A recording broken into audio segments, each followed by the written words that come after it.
Hello everybody. This is one of our next videos in the Bitunix trading course. This beginner level video is going to go over an introduction of exchange fees.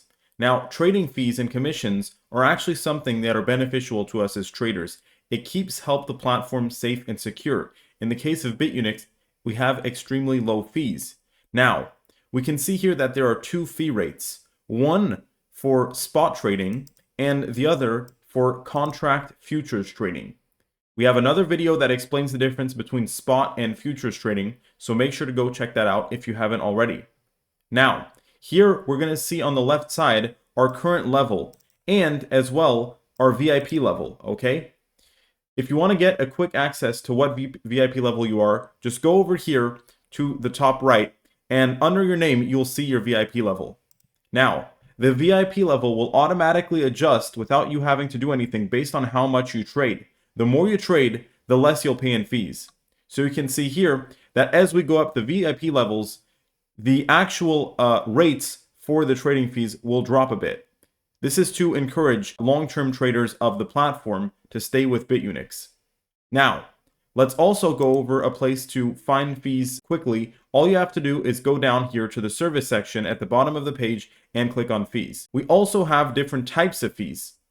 The fees we talked about here are only for placing trades, buying and selling. For the example of spot trading, if we do taker, every time you buy, you will incur a 0.1% fee, and every time you sell, you will incur once again the 0.1% fee. This is the same for all the fees that you see right here. Once when you buy, once when you sell. Now, you'll notice that the contract futures rate is cheaper. That is because of the structure of the contracts versus spot crypto and the additional fees that may come with that. Also, these are not the only fees that an exchange has. Now, for depositing, Bitunix does not charge any fees. All you have to do is select which crypto you want to deposit, choose a network, and you're good to go. Just submit with the address. There is a minimum deposit amount, but no fees. However, when you'll be withdrawing, the exchange has to set up fees in order to submit the transaction on the network for you to then get it to wherever you're sending it to. In this case, all you have to do to check the fees is click on the crypto you want to withdraw, for example, USDT, and then we are going to select the network on which we're going to withdraw. You'll see here the fee for the different types of networks. Some are more expensive than others. For example, any withdrawal on the Ethereum network is going to cost $5 in USDT. However, for Tron, Polygon, BSC, AVAX, and many other chains, it's much cheaper at only $1. So this is an easy way to see the fees for withdrawals. You can also check, for example, for different coins. If we want to withdraw Bitcoin, we can notice the fee here as well on the right-hand side. And for Ethereum, it's going to be very similar. Now, for Ethereum, we also have a couple other networks that we can choose from. For example, the fee on the Ethereum network, ERC20, to send ETH is going to be 0.004 ETH right now. However, on Arbitrum, it's quite a bit cheaper, so that might be beneficial to you. So always make sure to check and compare the different networks, and of course, it depends on which network you want to send it to. Now, going back to the traditional fee rates for spot trading and contract trading, if we are actually in the dashboard here, where we're about to make a buy order, okay, for example, a market spot order, then in this case, right, we're going to incur the 0.1% fee. However, there is an alternative to lower the fee rate. And in fact, if you ever want to check your fees live when you're in the dashboard, all you have to do here is on the right side, click on the fee section. It'll show you the VIP level you're at and also your current fee rate based on the VIP level. Now, for futures trading, there are a couple additional things to keep in mind. For one, we have the trading dashboard where we can set market and limit orders, okay? In the case of a limit order, we have the opportunity here to select this section right here, effective time, and click only maker. This will make sure that 100% guarantees our trade will be placed as a maker order, which means that we're going to benefit from cheaper fee rates.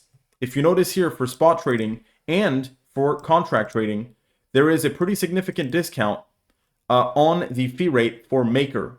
Now, what is the difference between taker and maker? Well, let's go back to our futures exchange trading dashboard, and you're going to notice that right here we have two types of orders. Market, which will instantly, sell or buy the asset at the market rate, which you can see right here live. And then we can also see here that we have a limit order, okay? In the case of a market order where we just choose how much we want and then hit the buy button, we are going to be placing a taker order, which means that you can see that the liquidity live here in the exchange. We're going to be taking directly from it. And as such, due to the speed to access that liquidity, we're going to incur a slightly higher fee. This is not a bad thing because sometimes the crypto market moves very quickly and we need to be able to place a trade right then and there.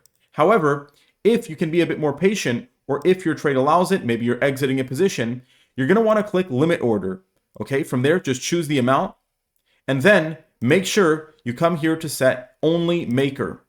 This will guarantee that you will then be placed in the liquidity order book and you will benefit when your trade goes through of the maker fee. Okay, 0.02 for contract futures trading like we're here. And if you're doing that in the spot dashboard to actually buy Bitcoin or Ethereum to then withdraw it, you're going to be at 0.08. There's also something very important to learn when specifically talking about contract futures trading. Notice your fee rate for example, the taker fee.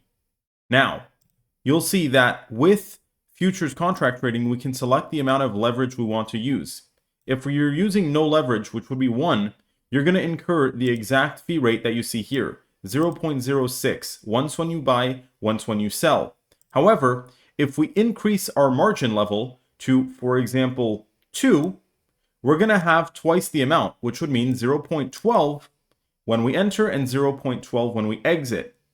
Now, you might be thinking this is a bad thing, but you need to keep in mind, as you adjust the leverage, you also get twice as much gains. So, for example, if we entered Bitcoin now and it went up 2%, we would make 4% and only pay 0.012 when we enter and 0.012 when we exit, for a total amount of fees of 0.24. But keep in mind, we would have made 4% instead of 2%.